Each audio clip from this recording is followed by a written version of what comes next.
Bon, heu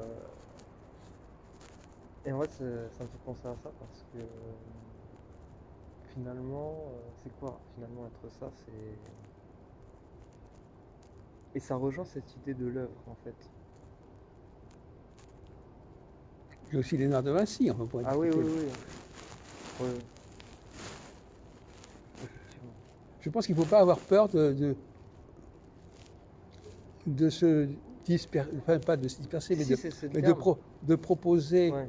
des tas de choses qu'on a faites et de laisser aux gens le soin de faire leur petite Ah oui, cuisine. d'accord, d'accord. Au lieu de faire la cuisine des gens, que Ah eux oui, fassent leur cuisine. d'accord. On lui donne comme dans le voilà, on lui donne du tohu-bohu, on lui donne Ah de la oui, matière, ouais.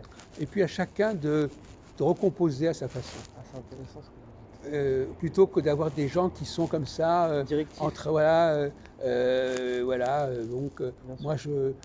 voilà, je veux qu'on me prenne par la main et puis qu'on me dise exactement où ça Voilà. va, Ouais, ouais. etc. Vous l'avez très bien dit, d'ailleurs, c'est des choses plus intelligentes que vous avez dites ce soir. Vous avez dit, effectivement, l'œuvre, elle ne se termine pas, ni dans le temps, ni dans l'espace, à la limite. Hein.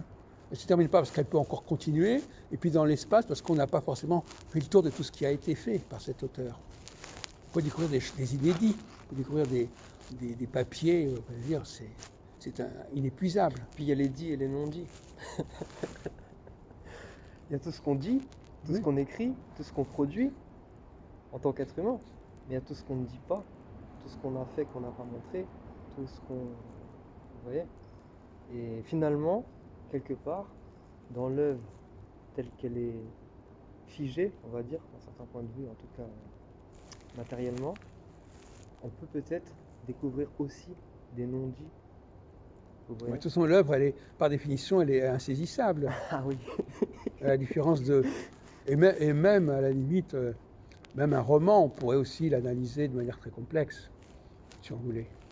je pense que... ouais. Mais d'une manière générale, le lecteur de roman, bon, bah, il est quand même il accepte une. Moi, je disais, j'ai écrit ça l'autre jour, il, il accepte une autorité. Voyez-vous. Bah, en fait, Et c'est ça le problème, voyez-vous. ouais. Le roman nous enseigne à obéir, à suivre le guide. Bah écoutez, je vais être très, très franc avec vous, hein, parce que voilà, on en parle depuis un moment. Je ne l'ai pas dit tout à l'heure parce que c'était pas exactement la question que vous m'avez posée, mais moi par exemple, je, je lis, je peux lire un roman qui vraiment je le trouve bien ou qui m'intéresse, qui parle d'un sujet vraiment intéressant, mais je suis pas un lecteur de romans et je lis jamais non plus. Oui, c'est bien. Vous voyez ce que je veux dire? C'est un Enfin, bon signe, c'est un bon point. ça je sais pas, mais en tout cas, Si, parce que ça correspond justement, quelqu'un qui a fait de la mais si, philosophie, si vous voulez, il ne moi, va pas s'amuser à lire des romans parce que le oui, roman, c'est oui. une perte de liberté. Bah, bah, en tout cas, moi, je ne l'ai pas analysé comme ça, je me le suis pas expliqué comme ça, mais j'ai conscience que ça m'intéresse pas ces choses-là. Je vais jamais aller vers ça parce que il y a tellement de choses à lire déjà très importantes que bon, si c'est pour me détendre une fois de temps en temps, ça peut être intéressant de lire un Je roman. veux dire, pour le film, c'est un peu pareil d'ailleurs. Et ben c'est là où je voulais vous amener. Je ne regarde jamais de film parce Ouais. que je considère que c'est exactement la même chose. Oui, c'est vrai. Vous Surtout que voyez? souvent les films sont prêts à part des romans. Mais c'est vrai Voilà, que en à un plus, moment donné, voilà. on se dit, mais pourquoi Ouais, j'irais voir un film? ouais, ouais, J'ai peut-être mieux à faire que d'aller ouais. voir des films en Bah, me laissant prendre comme ça par la main, et puis le ouais, mec il me dit ceci, il me dit ouais. cela, et puis t'as qu'à prendre ce que je te dis, et puis Bah, voilà. c'est-à-dire, parfois, moi, je m'assois sur un banc, je regarde un arbre, les feuilles qui tombent les gouttes qui tombent des feuilles d'un arbre. Mais pour moi, ça vaut largement un film de payer 15 euros pour aller perdre 2 heures au cinéma. J'ai déjà mon film devant moi. La vie, c'est déjà une aventure. Mais actuellement, moi je fais un élevage d'escargots, Ah, voyez-vous. On a un jardin ici. Et donc je les regarde se bouger j'ai toute une structure, je les regarde bouger, suivre des voies comme ça, échanger. Et puis je les regarde pendant quelques minutes pour voir où ils vont aller. mais alors c'est intéressant ce que vous dites parce que finalement, l'escargot, c'est aussi une cyclicité dans la forme. C'est-à-dire que c'est une forme de spirale. Alors, parce qu'il y en a qui disent que le temps est cyclique, c'est-à-dire qu'il se répète sans cesse, mais il y en a qui disent que le temps est en spirale. Qu'en fait, c'est-à-dire c'est la forme du cercle, mais qu'il y a un point de chute ou un point de départ à la spirale. Vous voyez, bon, ça c'est la conception Moi je du crois temps. pas, moi je suis pas, je me suis très méfiant sur la notion de spirale, franchement. Ah, Oui. Parce que c'est une sorte de téléologie, ouais, c'est une façon de laisser entendre qu'il y a une fin. Voilà, Bah c'est une oui. façon de subvertir la cyclicité, la spirale. Bah, c'est-à-dire que ça inclut la cyclicité, mais pas telle qu'on Non, mais le... c'est la subvertie. C'est même la négation de la cyclicité, en fait. Sous, Oui, mais alors après, par exemple, on peut voir ça comme un sablier. C'est-à-dire, vous voyez, la spirale peut arriver à un point de chute et repartir dans l'autre sens. oui, Ou bien un sûr, 8, bah, dans ce cas-là, oui. vous voyez? Oui. La forme du numéro 8. Donc on Mais aurait... beaucoup de gens ont besoin de croire à la spirale. Ont besoin ils ne comprennent, Bah, moi, je vais vous dire, on est dedans. Donc, non, non, mais ils ont besoin. Non, moi je ne crois pas. bah, Pour des moi, fois... l'astrologie, elle n'est pas dans la spirale. Ouais, mais la société, des fois, on se demande si elle est pas en train de... Oui, mais la société, euh, on retombe dans le même problème. C'est la société, elle fait ce qu'elle veut, la société. Mais en réalité, il y a des règles. Aujourd'hui, on ne connaît pas ces règles. Moi, je suis un chercheur d'astrologie, mais Oui. la plupart des gens ne connaissent pas la vraie astrologie. Et donc, ils ne savent pas comment. Aujourd'hui, on est vraiment au point zéro de la compréhension des cycles qui déterminent la société, à part les élections, par exemple. On a toujours l'impression que les gens. Est-ce que monsieur Maxime Machin, est-ce que vous avez une idée des phases par lesquelles la société passe? Bah, il y a la phase... Alors, vous pouvez me dire au moins 2 phases qui seraient en cycle, en fin de compte. Alors, attendez, il faut que vous précisiez votre question parce que vous parlez dans la société de quoi exactement? Enfin, je veux dire, Par quoi passent les sociétés? Par quelle phase une société passe? ah, bah, par grandeur et décadence. Oui, mais enfin, Rayonnement et extinction. oui, mais d'accord, bon, on peut dire ça comme ça, mais c'est un peu limité comme façon de voir, parce que il y a un négatif. Euh, Bah, c'est ce que l'histoire nous semble nous indiquer. Alors après... Mais, encore une fois, c'est relatif. Hein, parce que- quels sont quel est le facteur qui fait, qui est au cœur de cette cyclicité? Quel est le moteur de la cyclicité? Ah, le moteur de la cyclicité. Bon, alors déjà, bah, pour répondre bêtement et simplement, pour partir de la base, en géométrie, le cercle est déterminé par le point. Enfin, c'est-à-dire quand on prend le compas et qu'on trace un cercle, c'est le point. Moi, je parlais au niveau de la psychologie, psychosociologie, Ah. il ne parlait pas de géométrie. Bah, on peut peut-être après faire des liens. Peut-être, mais alors allez-y. Alors, je sais pas, justement, moi, je vous poser une question, je raisonne. Premièrement, la cyclicité, c'est quoi avant toute chose? C'est un cercle. Kyclos, kéklos, cyclade, Cyclisme. encyclopédie. Donc voilà, le cyclisme, le cycle. Non, mais cercle. d'accord, mais bon, c'est vrai. Mais Donc non, le moteur de la cyclicité, c'est son point de milieu, c'est son point de... non, mais je parle sur le plan psychologique, même ah. psychanalytique.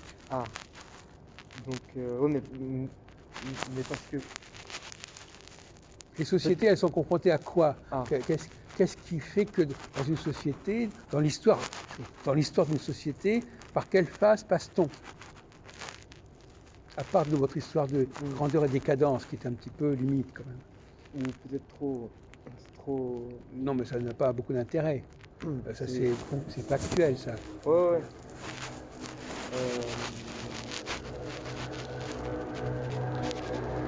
Ah oui, non, mais là, ok. Quand vous observez le fonctionnement ouais. d'une société, l'histoire des sociétés, Bah, alors là, je vais vous quelle répondre. cyclicité voyez-vous? Bah, alors, là, par exemple, je vais vous répondre, parce que j'avais vu une vidéo que vous aviez faite. Alors, encore une fois, moi, je m'informe beaucoup. Je passe beaucoup de temps à m'informer, donc... Excellent. Après, parfois, je déforme les informations, vous voyez. Mais j'ai retenu une substance. Alors, allez-y. Donc, je dirais... bah, c'est simple. Ou même plus largement, mais pour revenir à ça, on dit qu'il y a des cycles planétaires de planètes qui font 70 ans, d'autres 200 ans, etc. Donc par exemple là, je vous disais la dernière fois, je sais pas, sur des cycles de 7 ans, de 42 ans, ce genre de choses, vous voyez. Alors là, il faut être très versé, bien sûr. Non, mais on vous demande pas, même pas ma question n'est même pas astrologique. Hein. D'accord. D'accord. On peut le traduire en termes astrologiques, mais au départ, il faut faire de l'anthropo.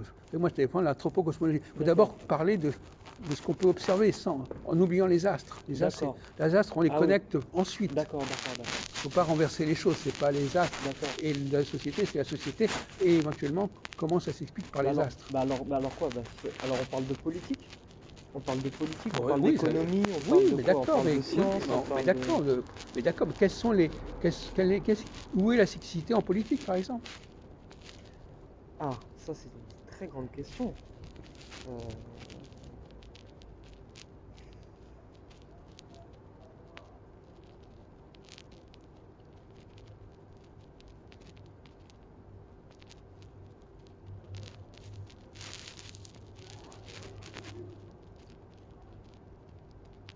Bon, vous êtes encore assez jeune, Ouais, mais normalement, on passe dans une vie, on passe par des phases Mm. successives, oui, oui. ou par une cyclicité. Est-ce que vous avez perçu encore est-ce que par exemple aujourd'hui vous fonctionnez de la même manière qu'il y a 5 ou 6 ans ou 10 ans?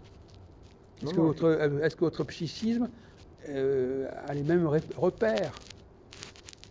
euh, Ou est-ce que des choses que vous avez vécues maintenant, vous avez vécues encore bien avant? Est-ce qu'il y a des choses qui reviennent? Est-ce qu'il y a des phases qui reviennent? je ne dirais pas comme ça, mais je dirais que parfois, on parlait de moi, hein, mais voilà. Euh, Par exemple,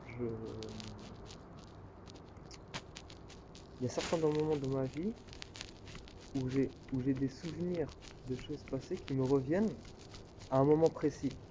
Par exemple, là, aujourd'hui ou demain, je vais réfléchir comme ça sur des choses et hop, il y a des éléments que je n'avais plus pensé depuis longtemps qui ont pu arriver. Alors pourquoi est-ce qu'ils reviennent aujourd'hui? Pourquoi est-ce qu'aujourd'hui je vais me mettre à penser à un événement qui s'est passé il y a longtemps, mais qui a eu son influence, bien sûr, hein. Comment s'appelle cet organe qui nous fait faire ça? Ah, la mémoire, vous La voulez dire? mémoire. Oui, La exactement, mémoire. ouais. Enfin, justement, la mémoire, Ouais. elle joue dans... Quelles sont les deux fonctions de la mémoire? Quels sont les deux rapports qu'on peut avoir avec la mémoire? Ah, ah. Vous voulez parler en termes scientifiques? Enfin, non, la réponse basique, c'est de dire... Est-ce que j'ai un rapport dialectique avec la mémoire?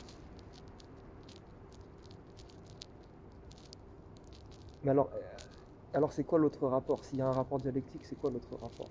Mais non, mais rapport, c'est soit je me souviens, Ouais, soit j'oublie. ouais.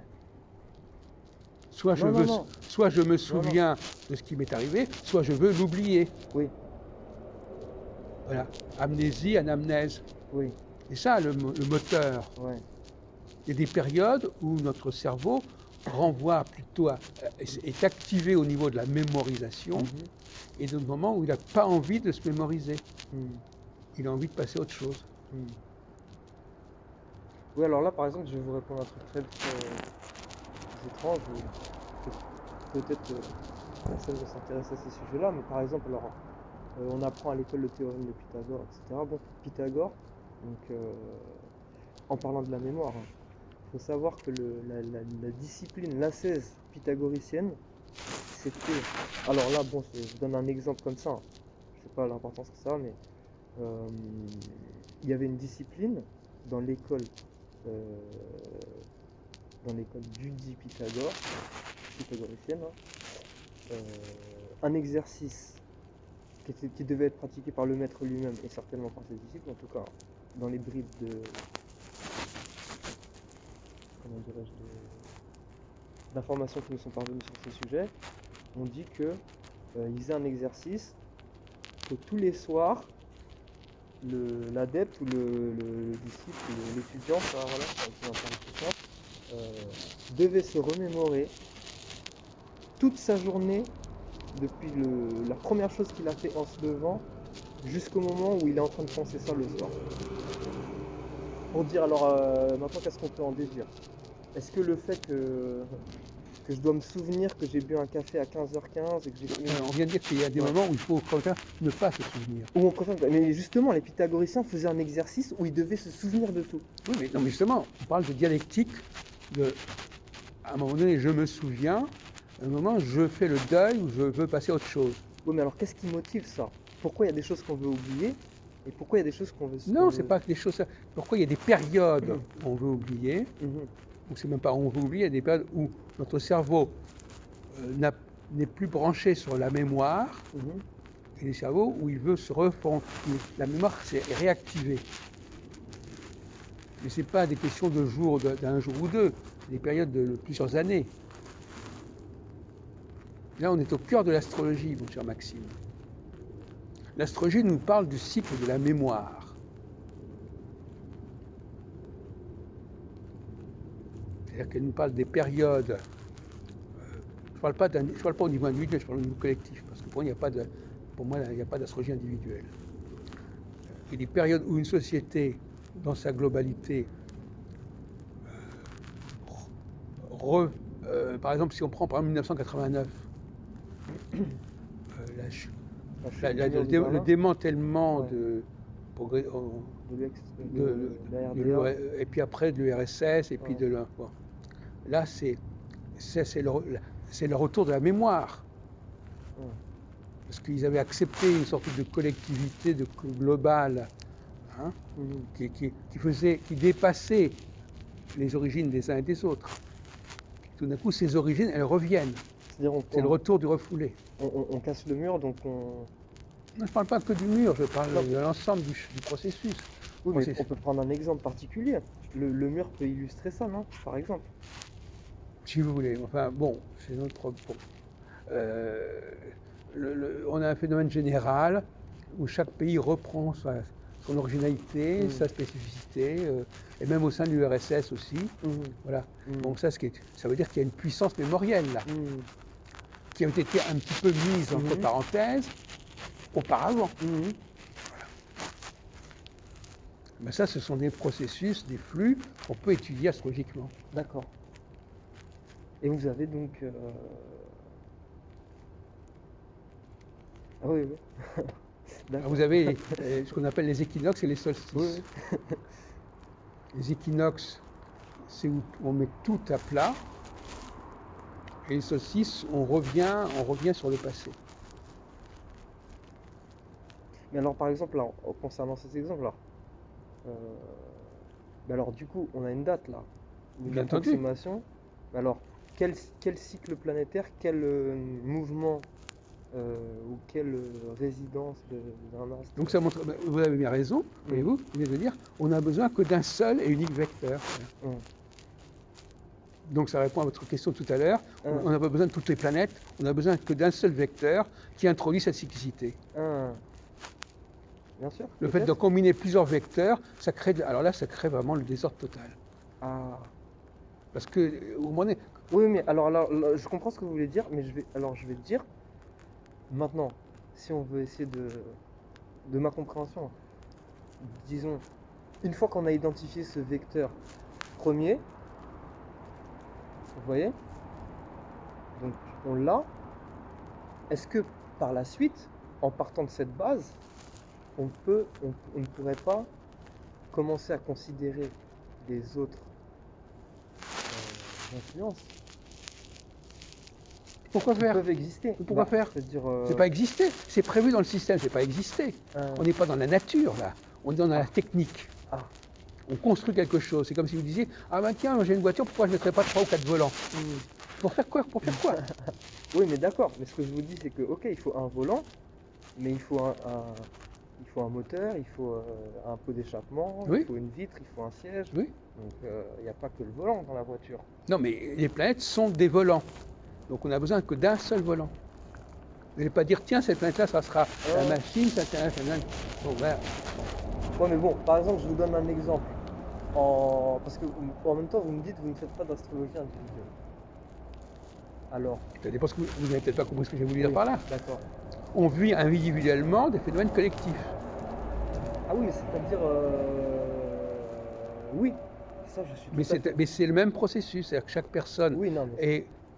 Si vous voulez, c'est ce qu'on appelle les stimuli. Les gens sont confrontés aux mêmes stimuli, mais chacun y répond par rapport à sa propre histoire. Alors, je suis tout à fait d'accord avec vous, je comprends tout à fait où vous voulez en venir, mais en fait, ce que je disais, c'est que je comprends exactement ce que vous voulez dire, je comprends tout à fait. Ce qui permet à une société d'être organisée. Bien sûr, c'est-à-dire que les gens ne sont pas complètement séparés les uns des autres. ils sont quelque part, il y a des convergences. Ouais, ouais. Mais c'est-à-dire, encore une fois, c'est-à-dire on pourrait euh, dire que l'astrologie se situe à plusieurs échelles. Par exemple, bon, on sait très bien l'influence de la Lune sur les marées. On sait l'influence du Soleil sur la croissance des plantes. C'est pas l'astrologie, ça. Bah, c'est pas de l'astrologie. Non, C'est pas de l'astrologie. non, c'est déjà on est encore dans le de la physique. Enfin, Oui, c'est- effectivement. non, mais c'est l'astrologie, c'est autre chose que ça. C'est pas, bah, si ça vous amuse de le dire, ça vous le dites, mais Non, c'est non, pas. parce que maintenant je vais plus loin. Alors là, dans ce cas-là, je vais plus loin. Parce que, sachant que le cycle des marées et de la Lune sont liés, mais bon, on le croit ou pas ça, je veux dire, On n'a pas dit que c'était pas faux. Non, non, On a dit que c'est c'était pas ça non, le non, problème. non, non, c'est pas ça que je dis. C'est que on sait bien que l'influence de la pleine Lune n'est pas l'influence de la nouvelle, n'est pas l'influence de la nouvelle Lune ou de la Lune de moitié. Ça, c'est ce qu'on pourrait appeler de la proto. C'est-à-dire que c'est des formes annexes de l'astrologie. C'est pas la voie royale de l'astrologie. Si vous voulez. Ce sont des éléments. Et d'ailleurs, il n'y a pas que les humains qui sont liés à ça, d'ailleurs, en plus. Or, l'astrologie, elle est essentiellement pour l'homme. Maintenant, il peut y avoir des insectes, des animaux qui sont sensibles au soleil et à la lune. Et pourquoi pas aux autres planètes? C'est ça que je dis. Mais non, enfin écoutez, mais c'est parce que vous n'avez pas compris, parce qu'on n'a pas tout abordé. Mais c'est pas, les planètes ne sont pas de l'ordre de la nature. Ah non. Elles ont été instrumentalisées, elles ont été utilisées pour ça. Donc c'est comme s'ils disaient, voilà, j'ai pris ça, mais j'ai pas pris ça. Ah ben non, pourquoi? Ben parce que j'ai pris ça et j'ai pas pris ça, au final. Si je vais dans un magasin, j'achète pas tout ce qu'il y a dans le magasin. Ça dépend de vos budgets. Non, mais peu importe. Mais même, vous allez au restaurant, vous n'allez pas manger tout ce qu'il y a à la carte. On a l'impression d'un gosse qui dit, et pourquoi j'ai pas ça? Et pourquoi je prends pas ça? Et pourquoi pas? Parce qu'on prend ceci, on prend pas n'importe quoi, et on prend pas n'importe quoi. C'est tout. Voilà, on a besoin d'une chose, il faut avoir un esprit un petit peu confus pour voir. C'est tout. Il y a un facteur qui est utilisé pour l'objectif en question, on prend ce facteur. Bon, alors, maintenant, parce que Maintenant, voilà. les astronomes, ils ont leur point de vue à eux. Eux, ils ont notre travail. Eux, ils sont dans la matière. Oui. Ils décrivent la totalité du Bah, système. Bon, bah, moi, en mais, ça, ça mais va. au niveau de la Voilà, forme, voilà. on ne prend que ce dont on a besoin. Bon, moi, je considérerais toujours que faire de l'astronomie sans y incorporer une vision astrologique, on va dire, en gros, pour moi, On n'a pas dit ça. non, non, mais moi, je vous dis, moi, faire de la physique sans jamais parler de métaphysique, pour moi, c'est insensé. Personne ne dit le contraire. Je viens de dire au contraire que dans l'astronomie, on prend que certains éléments dont on a besoin. Au final. Voilà. On n'a pas. Et l'erreur des astrologues aujourd'hui, c'est sous l'influence des astronomes, D'accord. c'est d'avoir cru que tout ce qui était en astronomie devait être utilisé. Alors là, D'accord. ils se perdent complètement. Alors ça devient Oui, mais alors, des usines attendez, à gaz. parce que voilà, là on est dans du deux poids deux mesures, mais parce que moi je vous parle simplement d'un thème de naissance par exemple. C'est pas de l'astrologie ça?